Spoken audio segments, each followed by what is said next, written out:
Laughing Vikings Live. High vibe chats with actors, comedians, and creators, plus stand-up comedy, sketch comedy, and most importantly, you. That's right, join us every Monday for new episodes, and you can be a part of the show on Facebook Live, YouTube Live, and Twitch. Ask questions and interact in the comments, and make sure to share this with your actor, comedian, and creator friends so they can be a part of the show too. Can't make a live show? No problem. You can catch up on your favorite podcast platform and visit laughingvikings.com to find out how you can join the cast and crew. All right, it's time for today's show. Buckle up and make sure you stick around to the end because we have a special surprise for you. All right, ladies and gentlemen, it is Laughing Vikings Live. Happy Monday Fun Day. Let's go.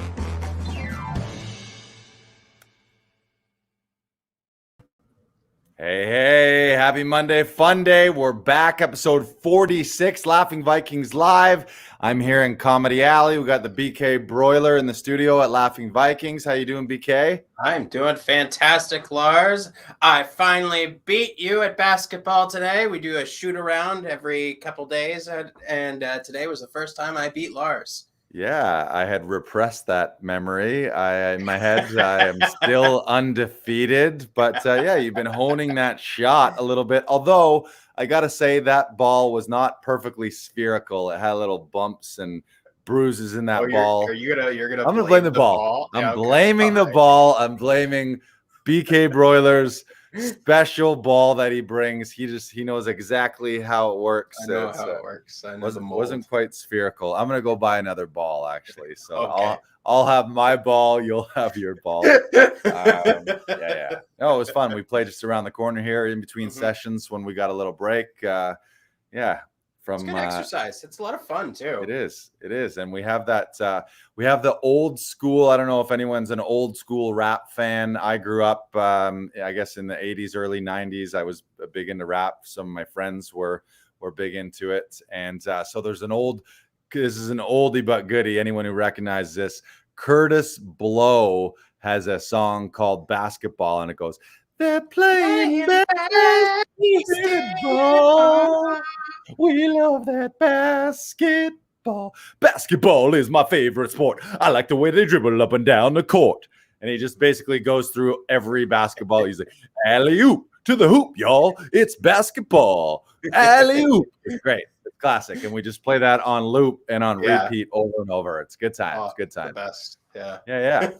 We also had a fantastic weekend in Comedy Alley. Yes. If you want to bring up the posters from Friday night, who'd we have in Friday night, if I can remember? Friday was a very special night for me because, where are we here? There I am.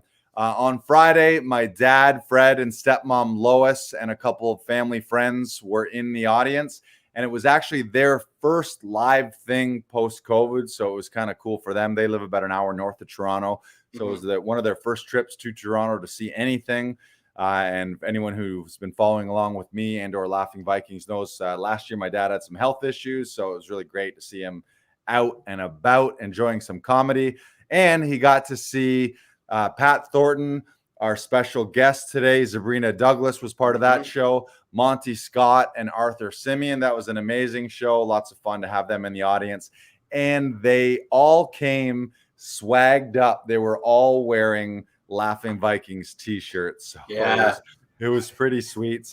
We'll talk to Zabrina more about that show. She arrived a little late, and when she went on stage, not a little late, she came on time, but she missed the part where I told the comedians that it was my dad in the audience. So she was kind of wondering who these elderly people are all wearing Laughing Vikings. Sure. Yeah, there were such keeners in the front row. So we'll talk all about that. It was a great show. It was super fun. And then on Saturday, bring up the Saturday poster there. There it is. We had Ernie Vicente. We had Jillian Bartolucci, Jeremy Dobsky, and Chris Locke wasn't able to make it. So he had to fill in, who was it? Himanshu Patel came in. That was another great show. We actually had a couple in the audience who were both lawyers, and they were celebrating their 2-year anniversary as a couple. So there was plenty of lawyer jokes, plenty of prenup jokes happening. But was another fantastic weekend. So we seem to every show we have somebody special in the audience celebrating something special. And for those following along, we talked about last week how we had a couple in the audience. She was 2 days overdue, so we were trying to make her laugh hard enough to get to induce a birth. Did she actually have the baby? Yeah, a couple days after. She didn't. We wanted to have the birth on stage live in Comedy Alley. We were like, this is going to be the most viral clip ever. The baby stuck around inside the womb for a few more days, but eventually I think they had her on, I want to say it was the Sunday after they were here. So a couple days, 2-3 days. Okay. Yeah, so it was great. Always a good time. And we have a new audience member, and I told the mom and dad that baby and baby's friends get in free. So we might have our first baby party here in Comedy Alley.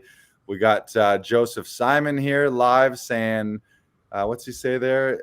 The VIP is in the building. Yeah. Well, technically, you're not in the building, Joseph. You are you're in a building, I'm sure. You're not in our building, but we're happy to have you here remotely. We got a great show today, and we want to get into it. We won't mess around too much. I believe we're going to play a clip here. We have stand-up comedian, our guest today, Zabrina Douglas. We're going to introduce you to her via YouTube clip. You want to roll the clip? Rolling the clip. But like I said, I got kids, and my son, he's 8, but I love it when they're 5. That's the best age for me, because that's when they start losing their teeth and they have no clue it's gone. You're like going on, you know what I'm saying? You have to tell them. But I remember he pulled out his first tooth all confused and shit. He was just like, oh my God. And I feel like as a mother right away I'm supposed to tell him what's going on, but forget that. I'm like, you're falling apart. He's like, no. Your arms are next. Don't pick up your toys. They're so cute when they're scared. When I love them most. But it's weird. I wanted to tell him about the tooth fairy because I enjoyed it as a kid. But kids nowadays ask way too many questions, and you got to be careful how you answer them. Like, put your tooth on the pillow, and the tooth fairy's gonna come and give you money. He's like, oh my God, how's she gonna get into the house? I'm like, I don't know. She's gonna climb through your window. He's like, what does she look like? I'm like, an old white lady with wings, because I remember that from somewhere. But I freaked him out. He was like, I don't want no white lady in my room. I'm gonna swallow the teeth so the whole white lady won't come. And I'm like, oh my God, that's how they make racist people. So I just use it as a disciplining method. I'm like, you better clean up your room, those old white ladies gonna come and get your teeth. He's like, no, where is she? I'm like, she's that titty big. Paying off her work. As old white people do, paying off their shit. That's good. Oh man, it's weird because my daughter, she's almost 2 years old, like over 2 years older than my son. And it's weird. She was the first child in the whole family. And when a new sibling comes in, either they want to murder the new sibling or they look like it's a natural thing. I remember I had my son in the stroller at the mall, and my daughter just looked at me and she was like, Mommy, just leave him here so it could just be me and you together. I'm like, are you the devil? I rebuke you in the name of Jesus. I just got all the old Jamaican grandmothers in the mall. We have to pray for this one. We have to pray for this. Oh my God, it's so weird. Like, I remember my son would hold the new baby, and my daughter would just run by every once in a while and just punch him in the head. I'm like, Dad, say something. But he's one of those crazy parents who's just like, oh my God, look how fast she runs. She's going to join the Olympics. And she give the baby a good level. Knock out the baby. The next Leila Ali. She's going to make the family money. Look upon this one. Lazy. No ambition. This baby have no ambition. He must sleep.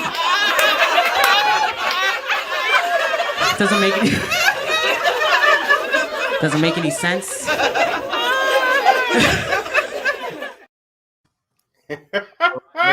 Seen her on the Comedy Network. You might have seen her on CBC. She was at the Women in Comedy Boston Comedy Festival, JFL 42, North by Northeast, and she's going to be the new host of a monthly special show here in Comedy Alley at Laughing Vikings. ladies' night of laughter featuring the top female comedians and LGBTQ2S friendly comedians. Please give a warm Laughing Vikings live welcome to Zabrina Douglas. Hey, whoop whoop. What's up, y'all? Zabrina, I don't think I've seen that much of a reaction from our viewers on the live stream. You've already got fans, Joseph and Lillian. You guys can come out to see her this Thursday, August 19th. She's the special guest host. So make sure you come to the alley. Oh, here we got. So we got someone, Older Gen Games says, I've seen her at the Underground many times and she kills it every time. Yeah. Oh, you guys are so sweet. Stop. Welcome. Yeah, you've actually already been, you performed twice here at Comedy Alley. And I remember the first time you were coming from another show in, you were performing at the park, Puff Mama's show. And you were running a little late. It's nice. For those who don't know, comedians usually, or the top comedians often have multiple shows per night. So that show had run a little long. We were waiting for you to come to that show. So I was kind of buying some time on stage. And then you burst into the alley. You blew the roof off the place. I should say, if there was a roof, you would have blown it off. Fortunately, there's no roof at Comedy Alley. And I think you brought your entourage of 6 or 7 family members that night too, which is pretty cool. You're always rolling with the family, rolling with some of the kids. So welcome to the show. Yeah. Where are you joining us today? You at home? Oh, I'm at home. I don't know if you can hear the kids in the background. They're fine. Like nice. I said before, the 6-year-old lost her tooth right before the show, and I'm like, just put it in a Ziploc. It's fine. Like, just get away from me. So he's like, but I'm bleeding. I'm like, it's 4:30. Come on. So you're saying we just rolled that clip talking about a kid losing a tooth, and you literally just had another child lose a tooth? Is that what happened? Yeah, I have 5 of them, so everything repeats itself. That's how I remember my old jokes. I'm like, oh yeah, I have a joke about this. So I guess I'm gonna be doing it on stage. I'm so much experience. That's it amazing. helps though if you experience right away, you know. That's amazing. Yeah. Well, welcome. We're gonna get into your comedy start here, and we're gonna talk about Comedy Alley, the upcoming shows. But first, the first segment, we're just gonna throw you straight to the wolves here. This segment is called 1 Minute Life Story. And this is where we're going to get you, Zabrina Douglas, to tell us your entire life story in 1 minute. Brandon's going to throw a clock in there so you can see it. Are you ready for this? I'm ready, Oh my Lars. gosh, this is crazy. Okay, let's do it. All right, here we go. This is Zabrina Douglas's 1 minute life story starting now. Oh my gosh, born and raised in Brampton, raised up in a Jamaican household, 2 brothers, a sister. I went to school in Windsor afterward, attempting to get away from strict parents. Didn't work. Came back, got married to my ex, but I had 2 children, so yay, I guess, right? And then I started comedy when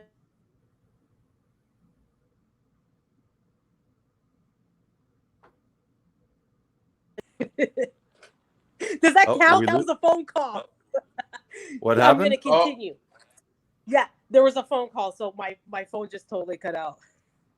We'll give you bonus But time. I'm going to Keep continue going. in a minute. I still have like 14 seconds. Keep going. We'll give you bonus time. Yeah. Okay, so I went to when the 2 kids were small, I started comedy, and then after that, I actually did a workshop at Yucks, which was like the worst. Anyways, but whatever. I got my start. I started nursing before that. Then I did comedy. It was great. And then I had to take a break. There was too much stuff going on. Too many kids just screaming in my head. It was like, oh, I need a break.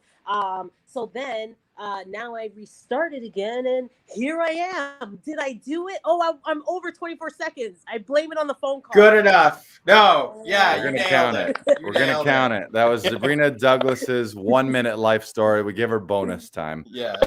Yeah. So 23 seconds. Thank you. So take us back. How did you first get into stand-up? What was your first performance?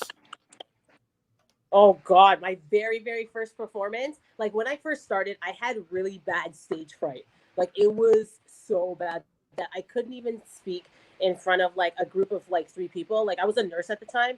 And then if we were talking about patients, like it was me, another doctor, and like another healthcare professional, I'd be thinking about it. And then I would like get heart palpitations. I start shaking, like getting sweaty, like that bad for me. That was that bad. That was when I was like 30 years old. Oh my God, I'm so old. Anyways, so then I found this workshop online at Yucks. It was 6 Sundays. It was $300. Excuse me, I would never pay for that again. But anyways, okay, I wanted to get rid of my stage fright, but I'm like, I like to tell jokes to my friends who I knew, you know? So then I went there for the very first time and I never really drove to Toronto. I was all like scared, like, oh my God, all these one-way streets. I'm so scared. And I went to Yucks in the daytime, downtown Toronto, which is creepy because it's in a basement with these huge like chickens, metal chickens on the door. And I'm like, am I going to hell? That's what it felt like. So then I went downstairs and there was like 6 people there. And oh my God, off the top of my head, I don't even remember who taught me. Whatever. It was a Humber comedy instructor. You guys, I don't know if you went to Humber School of Comedy or whatever. Larry Horowitz. Do you know him? That sounds right. I know the name. I haven't met him, but I know that he taught a lot of he the taught the classes. class. Yeah. And I literally like for 4 Sundays sat there and didn't say anything. And I'm like, yo, I paid for this. Hey, you guys. Sorry. Hey, be quiet. I'm talking, saying something important about my life. Okay. I'm like, they're totally like throwing each other around. I'm like, be quiet. Keep your pain in silence. Anyway, so like I did 4 of the sessions. I didn't say anything. I'm like, yo, I got to get on stage. I have to do it. So the 5th session, I got on stage. I told a joke about my dad and people laughed. And then afterwards, I was so addicted. I was like, oh my God, I think this is what I want to do. I want to be a comedian. Like after that, but literally it took me a whole year to actually get comfortable, like more comfortable on stage. It actually took me a long time. So yeah, but that was my very first start. I don't know if you're adopting, but it looks like Joseph Simon would be interested in being your new adopted child. If you're looking for a man child that you want to take care of there. Oh my God. That's amazing. It's such a great Come to the thing. Show. We'll see. We will there see. You go. Come to the show Thursday. There you go, Joseph. Come to the show Thursday, August 19th. We'll talk about that a little later on too. That's such a great thing to learn, because your energy and enthusiasm on stage, you would never know that you were a person who was afraid of being on stage without hearing that from you. And I was similar too. When I had a corporate job before, and sometimes when we were in big group meetings with executives and they'd be going around the circle and I know it would be coming to me, I'd feel like red in the face, and I'd be in my head, I'd be planning something really smart and eloquent to say, and then it would just be all like and I would just it was like a blackout moment where at the end of me saying something for a minute, I would be like, oh, did I black out? What did I even say? So it's great for people that are watching, that are thinking about doing it. It's like you start where you start, and then you hone your craft. Keep going from there. So how did that lead to getting paid? When was your first paid gig as a stand-up? Oh wow, first paid gig. Oh my gosh, first paid gig? Oh, I can't even really remember my first paid gig. Like, was probably like I used to do a lot of open mics like back in the day, you know, with like Merhej and like who else? Hunter Collins and Brian O'Gorman used to run the Underground. So maybe from those shows they'd pay you like $20 or something like that.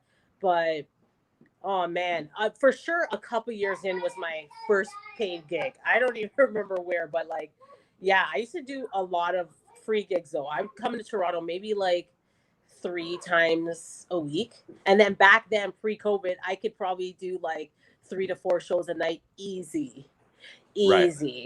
Right. Yeah, And yeah. So for viewers and listeners, the way comedians get paid initially is you get paid in beer tickets and chicken yeah. wings. You might get paid in a nugget of weed or a little weed cookie Oh, sometimes. my first paid gig was probably the Nubian show. The Nubian show, wings and money, wings. Right. Yeah, man.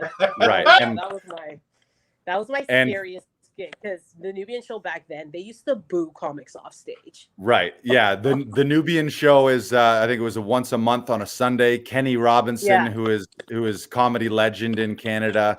It's the Nubian disciples of comedy. And yeah, the crowd is known as like it's like Canada's Apollo, I think is the way It's you like think of that. packed, like it's like packed with people. And then like when Kenny Robinson would get on stage at the beginning of the show, he would be like, "If you don't like a mother," I can't swear because Right. like, "If you don't like a mother effer, make sure you let them know. Make sure you let them know." Then he'd be like, Right. "The next comic coming to the stage," and I'm like, "Oh my god!" Like so scared. Like I seen people get booed so bad. I seen a guy pray on stage that he wouldn't get booed in the microphone and then get booed. Like that's messed up. Like those are the kind of so like Right. every time like that helped me in my comedy to like because he actually mentored me a lot like starting out. Like he would tell me that like if you go on stage you need to get your laughs within the first minute and it should be like consistent. And I'm like okay, so I get on stage and I'm just like I would literally like do shows for the month so I can have a killer set at the Nubian show. Like but then also the bad thing was it made me scared to try like new things. Like, and I just wanted to be able to try new things and not care. Like, Right. So I don't know. It's good and bad, but like, whatever. Yeah. Yeah, that was probably my first paid gig. That show's legendary, and so many comedians in the Toronto area talk about Kenny as being a mentor to them, and it's a real rite of passage to go and do it and not get booed off stage or not get the hook, my God, you know. Yeah, that was great. That's great. So, So Zabrina, what was your most interesting place that you've performed? You know, this could be something that's negatively happened, or it could be something that was real. You weren't sure about it, but it came out really, really well. Oh my! I done so many shitty open mics where to the point where I'm like, am I a good parent? Like, am I doing the right thing? Like, I'm literally destroying my soul. And then I got to go home to these children and be like, what was I doing at 3 a.m? Like telling jokes to the weirdest, one, oh man, I've done tons of weird shows, but like one I remember was a music open mic. I remember Bobby Mayer like fought somebody in there and got kicked out, but it was like it was like a punk rock music open mic, and the opening act, they were like serious, and I'm just like, oh, I got just jokes about my kids, man. These guys were crazy. They were like, "Yo, that's comedian Zabrina," and I'm like, it's like 3 o'clock in the morning. I'm like, "Hey, I have kids. I work in a nursing home. What's up, everybody?" Actually, I don't even know why I'm here. Why am I here? Like, I've done so many. I done one music open mic where the host, it was like at Ryerson. I don't know if you know it, man. It was a long time ago. But the hosts were two like cokeheads. They were weird, man. Every male comic that went on, they'd like try and fight them. They'd walk in front and be like, what? And if they saw a female comic, they'd be like, "Oh, you can do as much time as you want." Like it was so crazy. And I'm like, am I that addicted? Like, do I need help? Probably. Like if I'm doing these shit shows. Yes, all comedians like, need help. Oh my God, why am I here? I'm like, I need the stage time. I remember I got on, it was probably like 2-something in the morning. There were 2 people left and they both wanted to leave. And I was like, please don't leave. They were just trying, people are trying to get out their seats and be like, okay, like they were the only ones in the middle of the room. I'm like, you can't leave me here. Like, I feel like this is, A lot of comedy shows turn from comedy shows to more of a hostage situation at some point. Oh my God, it's so bad, man. Yo, but especially I learned my lesson with that. It's good because I learned my lesson with that. If I know I'm gonna be on a shit show, I'll be like, can I go first? I have kids. I'm like, all right, go. You gotta pull out that kid card every now and again, right? Right. Hell yeah. Right. Kids. Meanwhile, I'm just at another show, and then people are like, "You're all over the city," and I'm like, my bad. Oops. Yeah. Yeah, I remember Another kid, Zabrina another day. when we first met, Zabrina. I remember you were known as one of the real big hustlers in the city, bouncing around, and you would go GTA. So you'd be out in Brampton, and you'd go to Scarborough, then you'd be downtown Toronto, then you'd be in Etobicoke, back to Brampton, and You really, understand? Like, yeah, one night I did like five shows. Like, I don't even understand how I even did that. right? A little bit addicted, a little Yeah, bit. yeah. But then Stand-up I went comedians. to LA to see their open mics. They have a lot of open mics too. I was able to do a lot, but it's just their open mics in LA are shit compared to ours. I think Canada was probably like, if you want to own your craft and like work out your jokes, like I think Toronto's like probably one of the best places for sure. There's like New York, Toronto, yeah. Yeah, Toronto has an amazing scene. Like I remember wasn't there a few years ago, Dom Perret, he wanted to set like a record of the most amount of sets in a week. And I think he did 80 shows in a week where he was just bouncing around all over the city. Oh, and yeah. I think I remember that. Yeah. It's totally Yeah. possible, man. That's crazy. Like even Aaron Burke, he did a documentary, right? Aaron Burke, he did one for New York. Yeah. Right. And I think Yeah. he did like 7 in one night. Yeah, New York's similar because you can get around real quick. It's on a grid system. You can get around on subway if you need to be. The tough part in New York is a lot of shows in New York are bringers. If you're not someone who's known, they're bringers, and or sometimes as a new person, you even have to pay. Like you pay $20 to get on the show or to get a 5-minute spot. You got to bring 5 people who pay $25 and a two drink minimum. Oh my God, yeah. Whereas Toronto, there's just tons of shows, bar shows, open mics. There's comedy clubs. So I think that the barrier for entry is a lot easier in Toronto as a comic. In LA, you have the traffic, and geographically, it's very spread out. So timing, it's tougher to bounce around in LA to get to all those shows. But Toronto's really made for that. It's great. It's great. I think UK is really good too. I'm not 100%, but I think UK is really good for the comedy scene as well. Right. Yeah. Now, every time you've come to perform at Comedy Alley, you've always brought a small entourage with you. Do you travel with them every show you go to and every night you go out? No, like my parents, they recently came from Jamaica. Like they were in lockdown. Like they weren't allowed to leave the country for a really long time. So I think that first time that I came to Comedy Alley, I just picked them up from the airport. And I'm like, I was driving them. I'm like, yeah, so we have to do some comedy shows first. But they're so happy to be here. They're like, yeah, we'll come with you. I felt a little bad. I'm like, you guys aren't tired? Like, I'm not going to go home anyway. So like, you're my parents, so whatever. And your dad's so they trying to came get to into the Joanna's comedy room scene and they're as like, well. Yeah, what's that? And your dad's trying to get into the comedy scene as well. Oh, well, the story with my dad is that we pre-COVID, do you know Camille Cote? She had a show where you have where the father or the parent would do stand up before the comedian. And my dad did that, which at first I was like, I don't know, because he can be pretty, you know. And then it was like, I was like, okay, what kind of jokes are you gonna have? And he doesn't like to accept help. He's like, I will do it. I know what white people like. And I'm like, Dad, no, you can't even say that. Like, sounds like it's gonna be very offensive. Like, I feel it. So we did that. He actually did pretty good. And then it was like a packed show at Comedy Bar. And this is when I was just coming back. So like a lot of people were like, oh, where have you been? But yeah, my dad did a set there and then he became addicted. He got the comedy fever. So now he's like, we're like doing open mics. He's like, I need to do longer sets. I'm like, yo, you need to go to a shitty open mic and feel my pain, what I go through. That's what you need to go to those punk rock music open mics where people are like screaming and fighting people. Then come talk to me. Anyway, but he's just starting out. So get on my level. Then you can talk. At 6. Yeah. You're like, you gotta suffer like the rest of us did when we were new. Yeah, excuse me. I don't think so. You are going to work. Like, I will pick you up at 3:00 in the morning after you've done an open mic. We'll see if you still want to do this shit. Right. Right. So let's talk about future shows. We'll talk about the Comedy Alley show, but what sort of maybe this question is, what advice would you give someone to either someone who's starting or someone who is currently a comedian and wants to get to the next level? What have you learned that you can share with aspiring comics?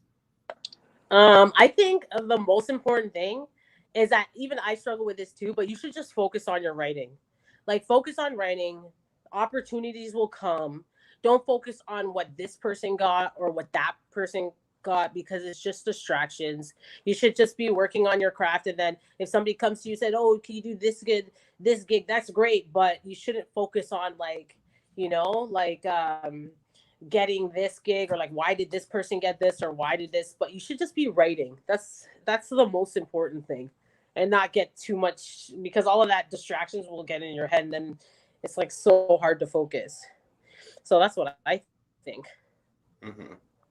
Cool. Writing or reading. Read the newspaper. That's what Kenny would say. Read the newspaper. And I'm like, yo, I don't even read the newspaper. I have life. You know what I mean? No, not that. Like, oh my God. Much respect to Kenny Robinson. Okay. But I'm not a political comic. I hate the news. Right. You focus more on teeth and teeth-related issues with kids. Yeah. Just like my comedy's like so selfish. It's just like about me. Right. I'm like, what's going on in the world? I don't know. My daughter just lost her tooth at the house. That's a universal thing. Oh yeah, I forgot. It's universal.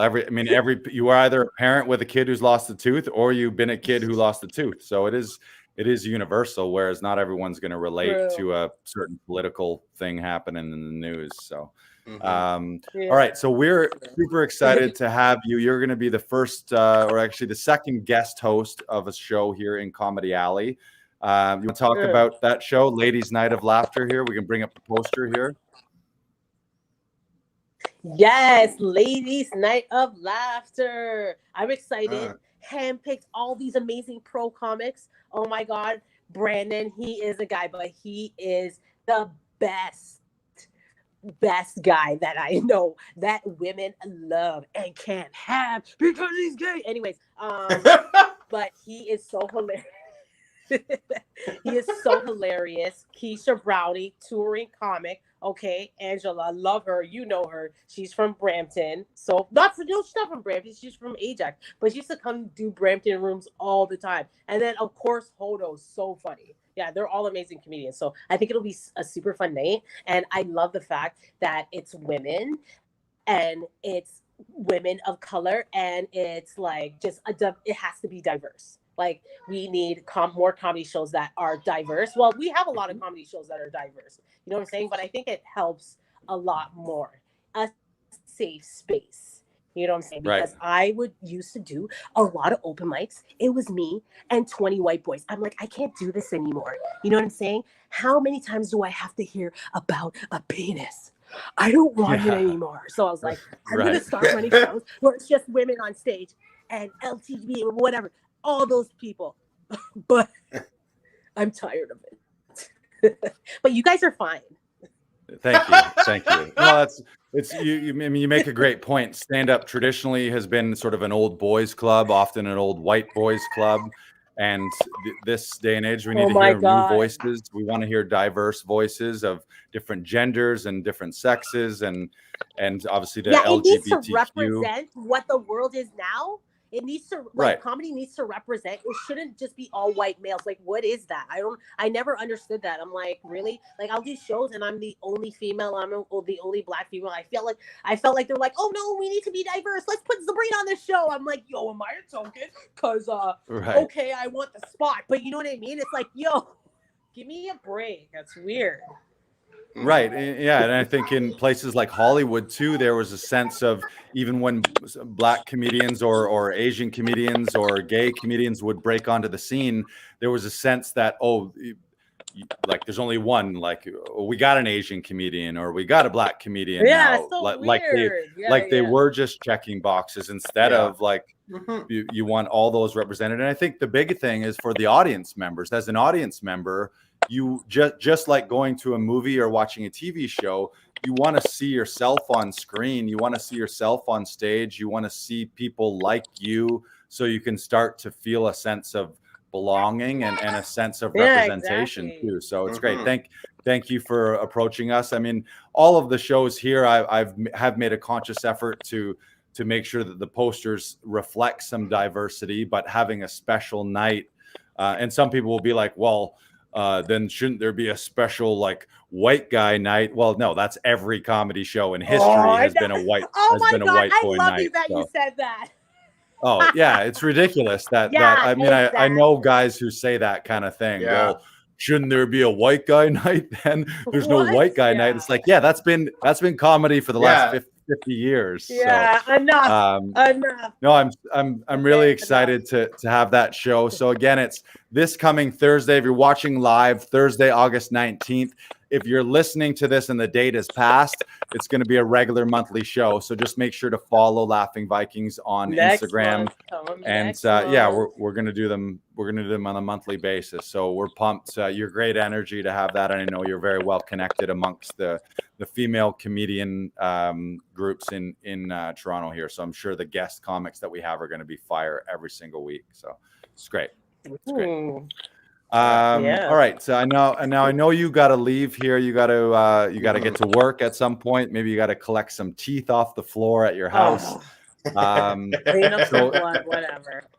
So anything else you want to add? Or maybe one question that we'd like to ask is sort of, what's your end goal? What's your dream aspiration? Like if you could magically wave a wand and be on the show that you want to be on, or produce a special or be in a movie or something, what's the end goal for Zabrina Douglas? I just honestly, I want to be able to record an album and it's just being perfect, just a really good comedy album. Amazing. That's amazing. Yeah, pretty much. Yeah, man. How long would you want it to be? One word, the critics. This is a perfect thing, label soul. No. We're getting some glitchy. We're cutting out there. You still with us? You still there, Zabrina? Oh my God. We're losing the connection. Zabrina's on Mars today, by the way. That's there she is. She's back.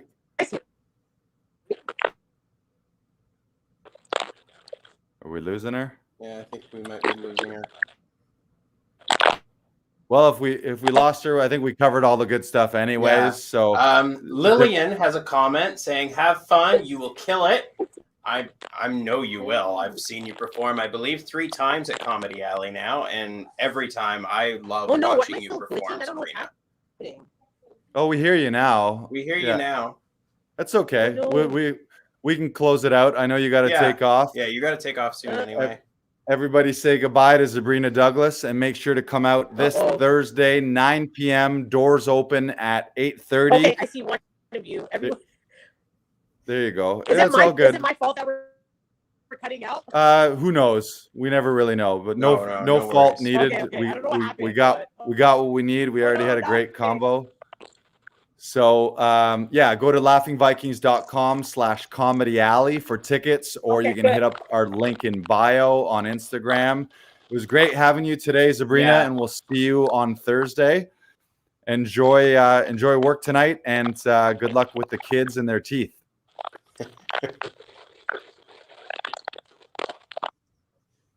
Thank you. There we go. Sorry for the technical difficulties, listeners at home. Maybe we can trim that up and post a little bit. Mm-hmm. But once again, that was Zabrina Douglas. Make sure to follow her on Instagram at Zabrina Douglas. And you can come see her hosting in person this Thursday at Laughing Vikings Comedy Alley. Bring that poster up and we'll just highlight everyone that we've got on the show again. Yep. We've got Keisha Brownie, Angela Thurston, Brandon, Ash, and Hudo Hersey are all on the show. And there might be a couple extra special guests popping by, but it's the Ladies' Night of Laughter featuring some of Toronto and Canada's top female comedians, as well as LGBTQ2S friendly comics every month. So we're making sure that we want to highlight different diversity and different groups here. So come on out and support that. And that's going to be a regular monthly show that we're doing here in Comedy Alley. So we got a few more things we want to talk about today, Brandon. Yeah. Yeah, we did actually have a comment and a question from Older Gen Games, and he wanted to know what kind of equipment and camera equipment do we use here at the studio. So, Lars, what I wanted to ask you, what do you use on your computer webcam right now? Right now, I have a Logitech HD. I think it's the Logitech C920p.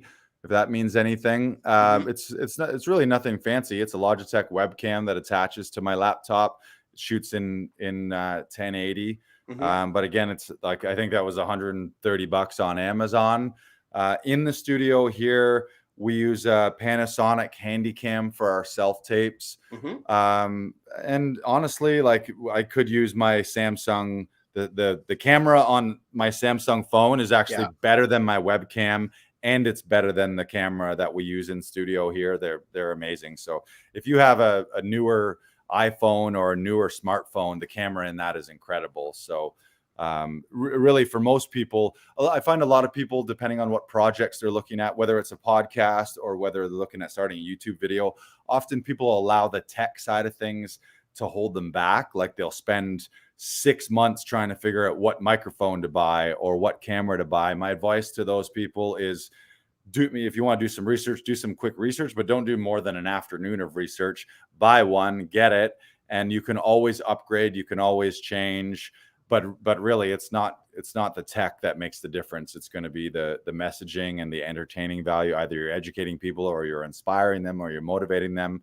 And it's going to be your connection to your audience members, and really just have fun with it. And the advice always too is, if you're starting a new project, whether it's audio or video, is know that when you first start, it's going to be as crappy as it's ever going to be, and be okay with that.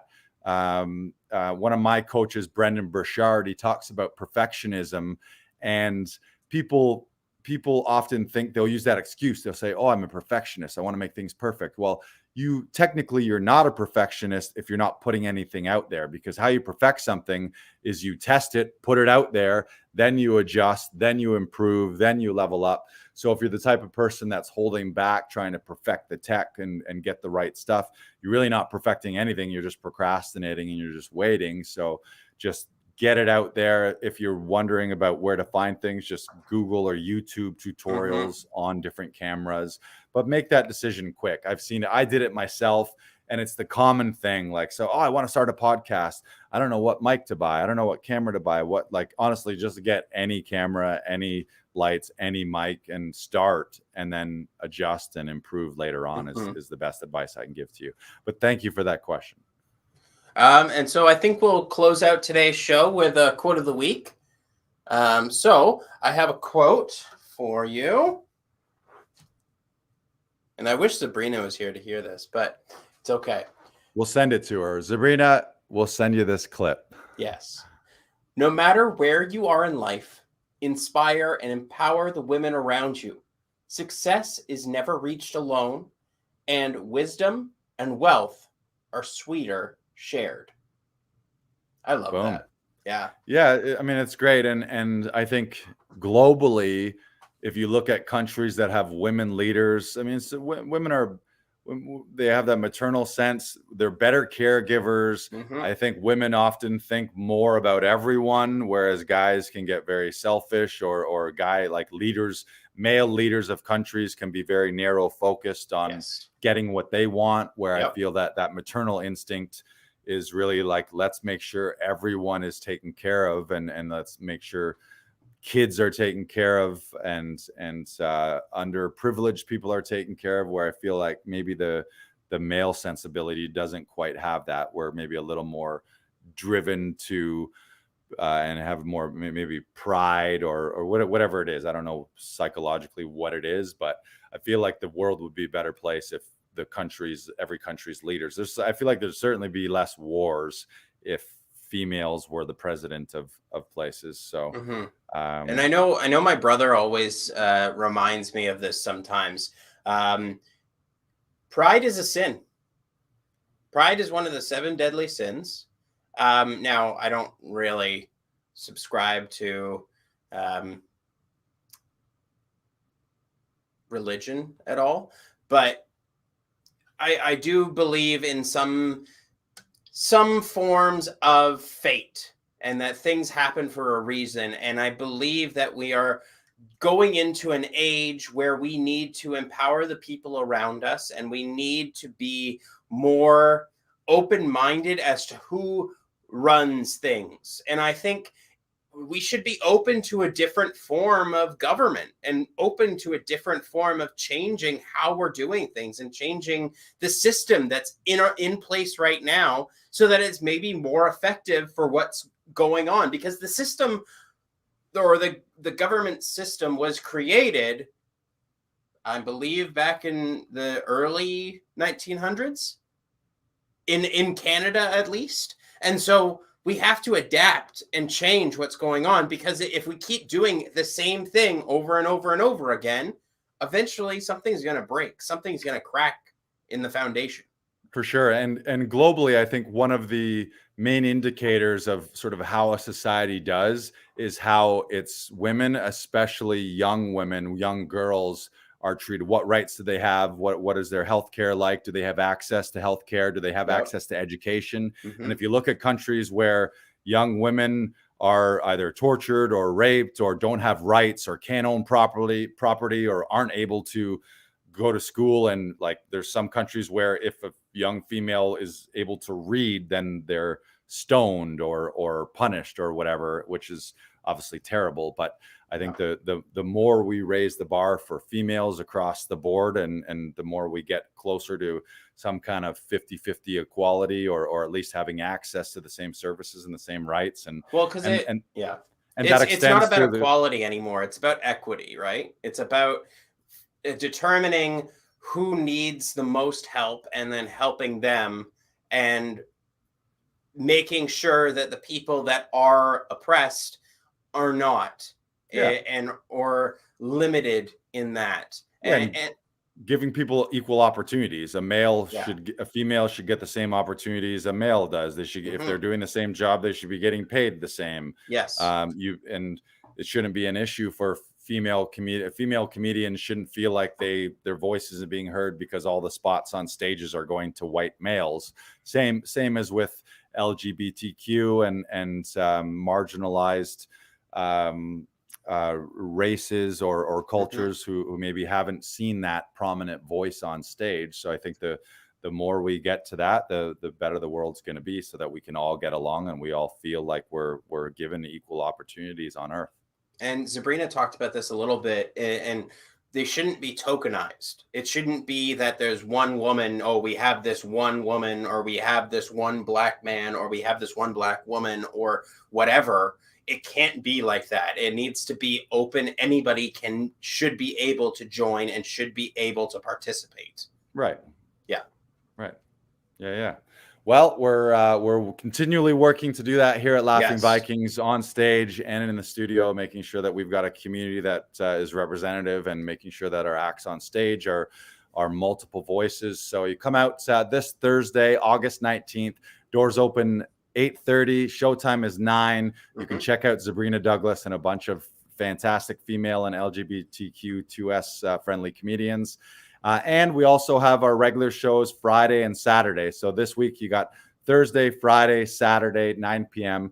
Go to laughingvikings.com/comedy alley. And if you're watching and or listening right now, you can use promo code FRIEND. That's promo code FRIEND, FRIEND. And you can get 50% off those tickets. So come join us, check out a show. And make sure to follow us on all the social media platforms. Go back and listen on all the podcast platforms if you've missed these shows. And we're here. We live streamed a little early today. We were on at 4:30. Typically, you can join us live at 6 p.m. every Monday. And we hope to see you soon in Comedy Alley. Thank you, everyone. Have a fantastic week. We hope to see you later on. Goodbye. Goodbye.